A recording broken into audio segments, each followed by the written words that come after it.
The island we went to was supposed to have been secured by the ground forces.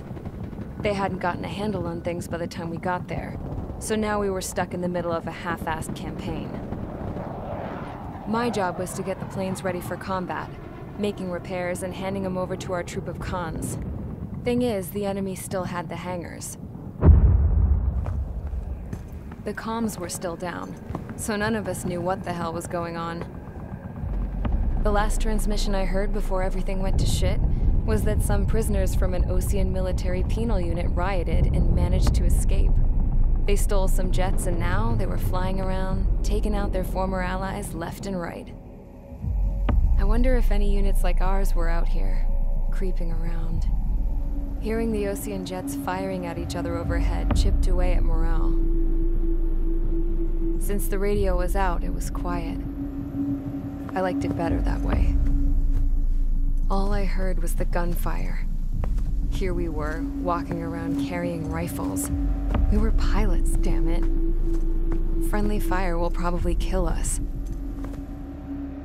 You know things are desperate when the guards that used to lock us into solitary are now telling us it's better we all stick together. I guess they think our odds of surviving this war are better that way. After walking for miles across the battlefield, we came across the wreckage of a plane. Passenger, not military. I knew that rose. It was an Erusian liaison plane. The guard's dogs smelled something and took off. They led us to a cliff. And the bodies.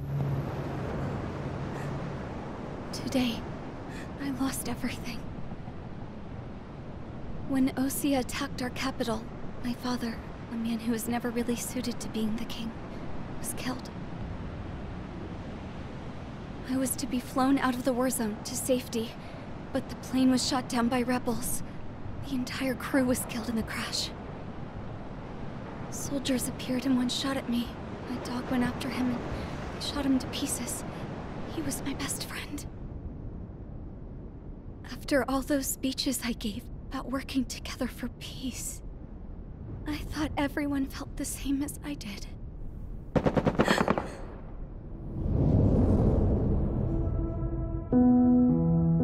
I'm sure the soldier who shot at me knew I was the Princess of Erusia. He was Erusian too. More soldiers have come.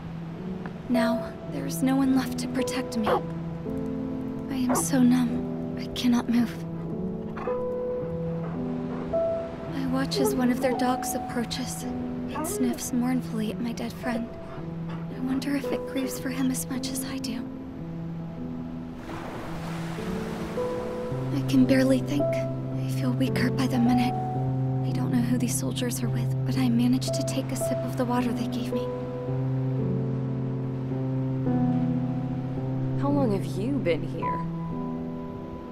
Somehow, I muster the courage to answer the woman's question. I tell her I've been there 3 days. They gather around me with grim looks on their faces. What would they do if they knew I was the Erusian princess? After searching the cockpit of the plane, the woman who spoke to me before came back to me. This is an air-to-ground tactical radio. It still works!